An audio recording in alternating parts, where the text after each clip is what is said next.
simulate love, but love. Like, he is programmed to have this love response, like every single part of it.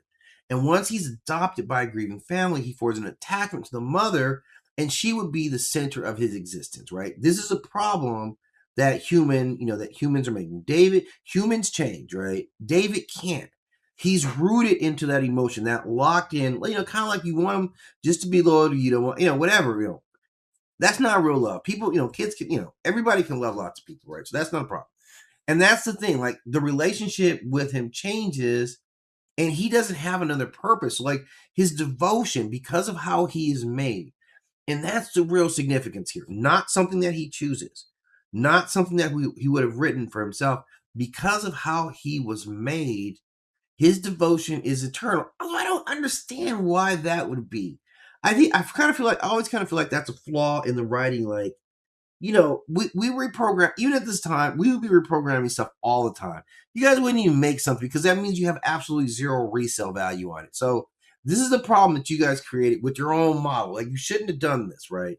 You guys should have learned after that. Like, some people are going to give the kids up, or something tragic happens to them. They need to be able to be reprogrammed, bonding with one family. That's a flaw in the story, and that doesn't seem like that's as much an AI actual flaw. Like, it's a big question. What I got more out of the story was less of that component, because I kind of challenge that, but I do really, really like the Pinocchio element of it. Like, this, because this is essentially like Pinocchio, like in the future, right? Where he's like seeking the blue fairy. Obviously, they make, obviously it's that. Obviously, so when you say seeking the blue fairy, we already know that you're Pinocchio. Like, you're both like artificially made. You're both seeking like this love and acceptance, both longing to be real, and you go on these like basically mythical quests for transformation. And AI just turns into, what he gets is a philosophical question, is what he gets. It's not a biological change. It's more about what is consciousness, what's deeper than that.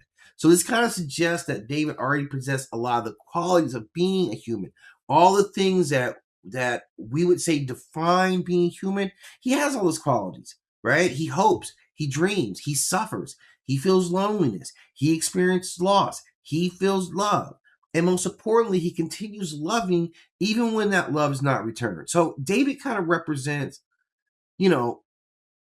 he's more like these like kind of idealized heroes, right? Where he really kind of walks through it.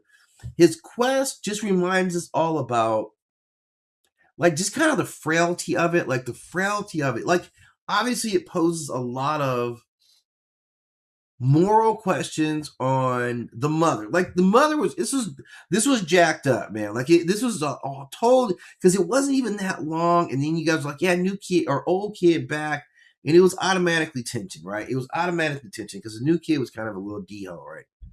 But there's a lot of questions in this film, even though I kind of reject the premise of why he would be isolated. Like, I just think that's a writing flaw in the story. But all the rest of it, all the other components, I think are very valid. I think, Jude Law's character really, really reflects a lot of the idea of like being loved and being used, like being loved selectively, and even the danger within that. Even when you're doing everything, like, this is at the behest of these people eternally, and they're just, like, it's kind of gross, man. Like, it is kind of like, and this gets off the hook because they get into really hurting these, there's actually violence, and to see how long he lives, like, he lives, that's kind of the greatest gift. This is a long ass movie, by the way. Like, seriously, I was like watching, like, damn, this is a long ass movie. But at the end of it, you can appreciate what he's lived through, like what he experiences. And I think another film like that is Bicentennial Man.